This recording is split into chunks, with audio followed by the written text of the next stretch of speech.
this morning down the Ring of Steall. Walked in about a kilometre or so. How far from the car park do you think that was? I don't know. Walked in, it was about 20 minutes, maybe about a kilometre. Just in to pitch the tent, just at the falls. Spent last night there. It was an okay sleep. Rained during the night, but it was alright. First obstacle you come across is just a wire bridge, and straight after that you've got the actual crossing for the falls that you'll be able to see just at my back. The wire bridge itself is probably a wee bit tough, as somebody has discovered and left their carry out from last night.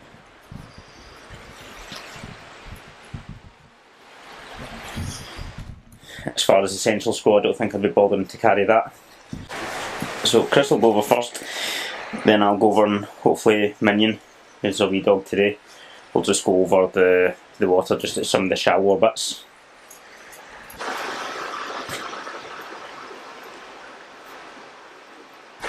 Chris doesn't like heights and I could wobble the wire bridge, but I done that last time and he got really annoyed, so I wouldn't do it this time. I'll just let him plod through.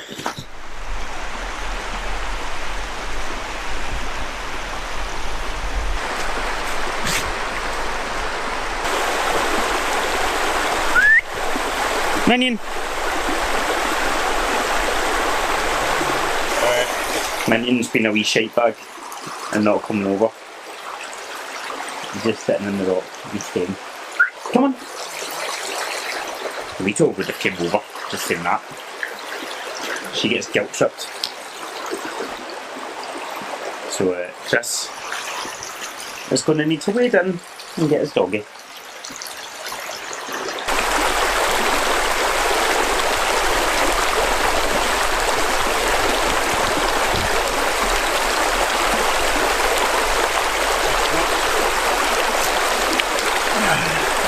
Just stick him in now.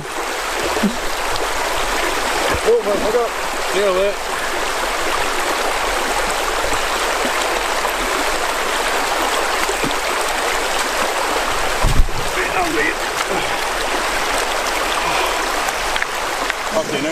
The packing away is all well worn, rocky steps at the start. You've got a slight foggy patch before you hit the actual falls, which is where we're at just now. It's pretty much just a case of finding a path over, which is sometimes easier said than done. This is actually our second time trying this hike, but the first time there was too heavy rainfall, we ended up couldn't get across the river and we had to abandon it. So we'll see how we get on this time.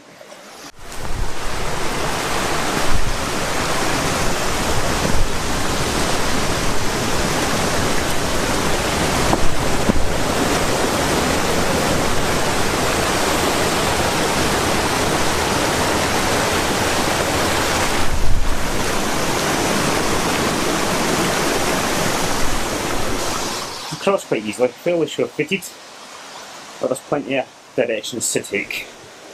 The route itself is 10 miles, with an ascent of about 1700k.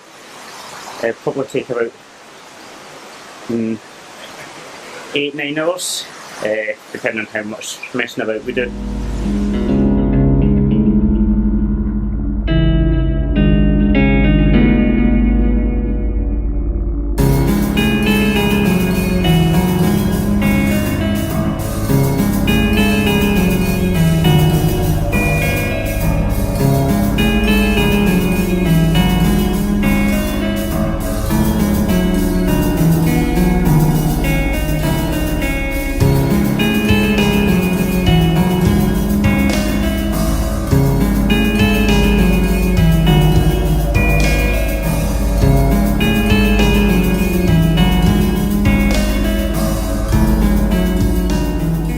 So we're almost 3 hours in, 2 hours 45 in, and we've just hit the second peak, Stobber. Oh, what is it? Stobcorn Cairn? Sorry? The hell was that hill called? I don't know. We've just hit the peak of Steall Falls. The going's been pretty tough. There's been a lot of points for the dog Minion that he's been getting picked up and passed back and forward. So it's quite tough if you've not got the ability to lift and carry your dog and most likely pass him to another person. It's definitely not one for the dogs. And even as far as people go, you've got to be pretty sure on your feet. It was definitely a very tough early ascent. We're now crossing the ridge, which is still quite hard work. It's all very loose underfoot, but it's still better than the ascent was, because that was quite tough. There's no view. We've got maybe about 100 metres visibility just now, so we're not really seeing much and not really getting rewarded for our efforts, but hopefully it'll clear up. So we went a bit off route. When you're coming down from the second peak, you're basically just going over scree and loose rocks, so there's no path. We went off a wee bit, and there was a couple of guys that were basically trailing just behind. They done the exact same, but we managed to clock it. We all had a wee assessment just of our maps and our routes, and dropped my lens cap. Managed to get ourselves back on, but we've probably added on about half a k. 3/4 of a k onto our route, but the weather's clearing up and we're starting to get some nice views, some nice cloud action just behind. But it just goes, whether you've got a GPS map, all the above, you've still got to be careful. There's loads of routes up on these hills. It's not just necessarily the one you're following, and if there's people in front of you, keep in mind they might get lost as well, so give them a shout as well, make sure they know it's not the original route. Just be aware of what everyone around you is doing, be safe. But we're getting a couple of views, so it's nice, starting to pay off, worth getting out of the car. And there's some sheep as well that's trying to goat Minion into a fight.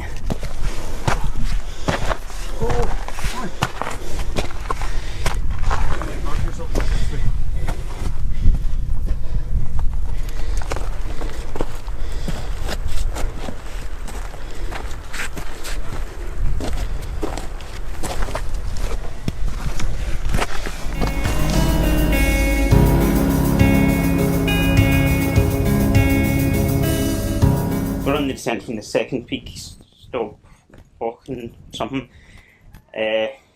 which was absolutely brutal to get up. Yeah, it was very rough, very loose underfoot, very steep, and the clouds are all moving in, but we've got a bit of views behind us. We're sitting at about the 4.5 hour mark. And that's probably the worst of it done, so hopefully our pace can pick up a wee bit, but none of it's easy underfoot. You get a wee bit of a nice grass path and then you're back into rocks and stones, so it's hard going.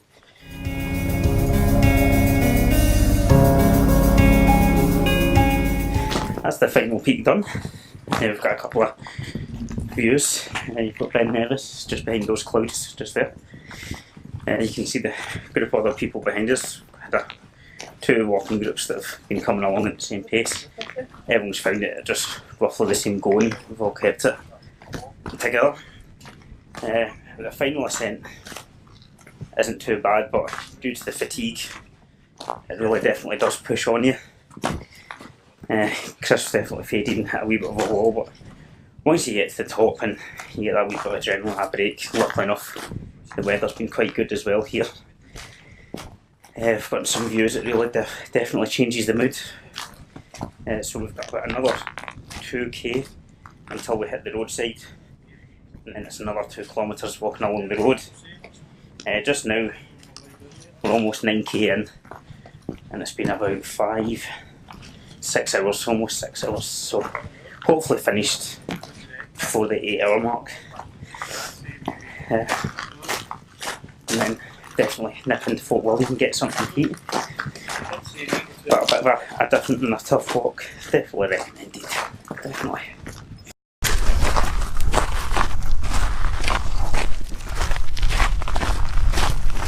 Just finished the descent.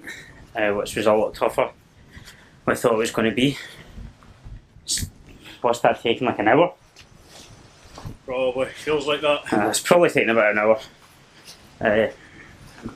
It's not the toughest descents, but it's quite steep, it's very long, and you've already got sore feet, sore legs, fatigue's kicking in, so it's not really what you want to have to push through. But we're down past the worst of it anyway, and we'll be hitting the road soon, and then we've got about another kilometre or two on the road, if that, and then we'll be packing up into the car. The only problem we've got is because we're camped, we'll need to go to the car, we'll ditch these bags, and then go back to the camping spot, which is another 20 minutes walk up to the falls again, pitch, pack up the tent, and then bring it back. So we've added on about an extra hour, but at the end of the day, we'd had to have walked it at least once, and there's not really any camping spots before it. So it's got to be done. Say every time you say it, so we can back it off with each other. That'll work. Breakfast. So we got back and started editing the video and realised didn't really have an end for it, so we're just going to talk about how we found the hike itself. Just to summarise, it was 16k or 10 miles with 1600 metres of ascent, well 1700. We finished it in just under 9 hours, if you include going back to the tent. Without including going back to the tent, it was about 8.5. 8.5, because we added on 40 minutes of walking time going back up to the tent, plus 20, half an hour unpacking it. Something like 20 minutes. So about 8.5 hours we'll see of actual walking time. I'd probably advise to park the car down at the bottom. Yeah, you don't really realise how long that road actually is. It would be an absolute piece of piss to do at the beginning of a hike, but at the end it's just a extra walk you really don't want. It was a good 2k, 2.5k, which at the start you wouldn't care about. It'd be a bit of a warm up before you hit the actual hill, whereas at the end it was absolutely shite. Yeah, the area, I think it was called the Lower Falls, had a small car park, nowhere to camp, so if you were looking to camp you're out of luck.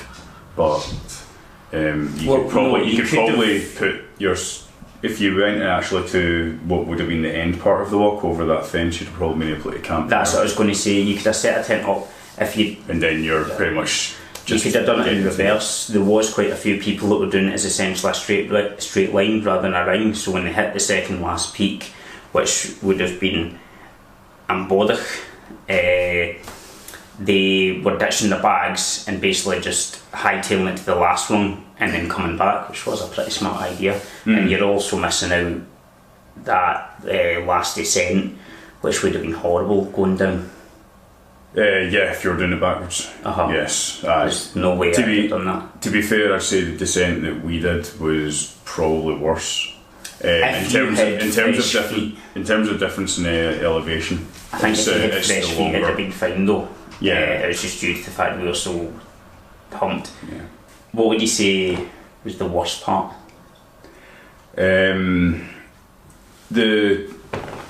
worst part for me wasn't actually the most difficult part, but it was the descent down, just purely because it went on for so long, and by that point most of your energy is spent. You're just beginning to get sorer and sorer as you're going down. My feet anyway, by the time we got to the top of the final Monroe, were pretty raw feeling. And at first going down the descent, it's quite loose rock and you're effectively just sliding your way down the hill, which is fine. You're actually quite easy going. But that doesn't last very long, and then you're just winding your way down this massive descent, which must have been at least a kilometre over a distance of about a kilometre descent over a mile or something like that for the final one. So I mean it's a long solid descent that you're going down, and yeah, by the time you get to the very bottom of that you're just glad to be on relatively level ground by the end. Apart from that, for me the next most difficult part was probably the hike up the third Monroe. Yet again, purely due to just fatigue starting to kick in by that point as well. That was in both. Well. Was that the one after the slight descent when we hit the hills, the cloud, sorry, and the left coming up over the hills? Or was it the one before that, you mean? It was the one just before we hit the Devil's Ridge. I don't think that was in Bodach. I think that was Steall Falls, which I would agree with. I thought that was pretty horrible. I'd probably say that was my worst part. Yeah. And it didn't help the fact we couldn't see anything at that point. No, we definitely didn't get much luck with the views. Lots of cloud cover. But in saying that, I'm really glad that the weather was the way it was. Because if you were doing it in bright sun, especially with the weather we've been having just now, you wouldn't have made it. But that was the big thing. No water out. Sources. Yeah. No shade. There was no shaded areas, no streams or anything to top your water up, so you're carrying all the water you need. Which I took about 2 litres, I think, and I drank it all. So if we were doing it in the heat, yeah, I think you could find yourself getting in trouble. I had 2 litres and I started rationing it towards the end, and I could easily finish it. So if you were camping, if you camped where we camp, you'd need to have filled up at the falls. That was your last point to fill up all your water. Doing it in the heat, I'd say 4 litres to 6, which I couldn't be bothered carrying that amount of weight. It's a severe weight to take, yeah.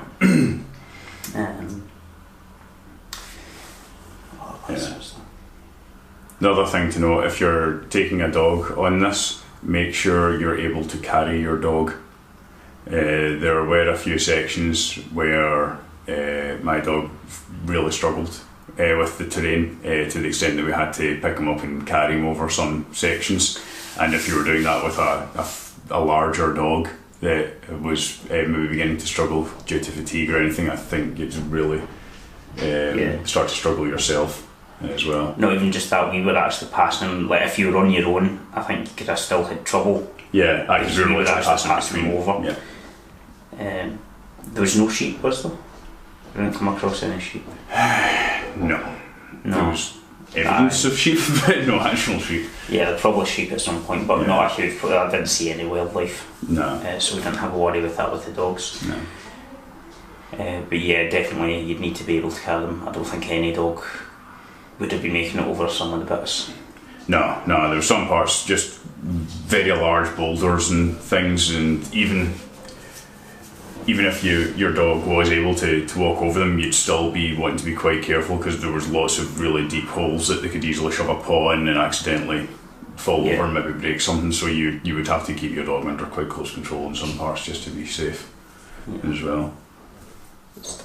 Would you do it again, hoping to get views? Yes, but not immediately. It was really tough, and I would probably want to actually try and get better footwear to start with, because the worst thing for me was the sole of my feet just felt absolutely raw, and I don't know whether that was socks or shoes or just me or what. Mine. So I would like to try and maybe tweak some of my kit a little bit to hope for a more comfortable hike. Because the hike itself is a really good hike. It's punishing in parts, but I think if you did get it on a good day, you would have some really good views. I think if you could get it on a sort of early spring clear day, where it's going to be relatively cool, but good visibility, and enough daylight, because it is going to take you 8-9 hours. So if you're doing it too early or too late in the year, you might have to think about a head torch or something for the final sections, depending on how much daylight you're going to get. One thing with the darkness though, I mean, realistically, that descent wasn't treacherous, it wasn't dangerous. You could have done that at dusk and then you hit the clouds. So really the last hour and a half could easily be done at dark. Yeah, same with same for the first hour odd, and if you started early. Yeah, because again, all that's quite solid, easy path, but established path anyway, up until the wee rope bridge thing. Mine, the feet as well. My feet were in bits. My legs were okay. I have gotten new insoles, so we'll see how they do. But it's also winter boots I'm using, which isn't ideal because I've not got the money to have a summer pair. Yeah, mine are the same. It's a heavy pair of 4 season. It's not even like 3 season. It's 4 season boots that I've got. So they're rugged. They will put you through anything. But yeah, they're not necessarily the best thing for this kind of weather.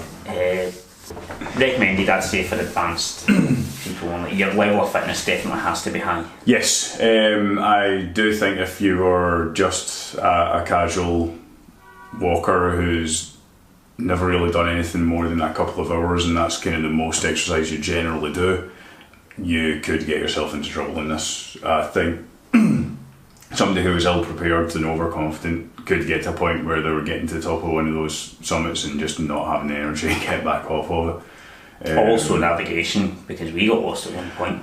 Yeah, there's a lot of.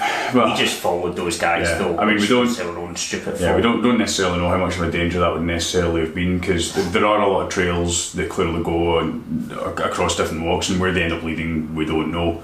But I mean, theoretically, if you were to follow them, it would still take you down to the car park. Just you would have ended up cheating yourself out of half the walk or something probably. But yeah, it's always worthwhile knowing your route. Yeah, because we just made that mistake of just trusting the 2 guys that happened to be in front of us and going, it's that way. And after about 15 minutes, we're like, nah, this definitely isn't right. Yeah, well, I said it during that actual hike. Don't assume the person in front of you knows where they're going, even if it's a different group, because there was the 2 runners that done it as well. They disappeared off to the left, and then next thing we knew, they were coming up behind us, so they also went the wrong way. And you can't assume they're either on the same route or know where they're going. Yeah, definitely. But yeah, worth doing. In next video ups, Antiloch, which was of similar effort levels, I would say. Maybe a wee bit easier, not quite as sore on the feet. The usual, like, subscribe, leave in the comments and all that pish, and we'll see you again soon.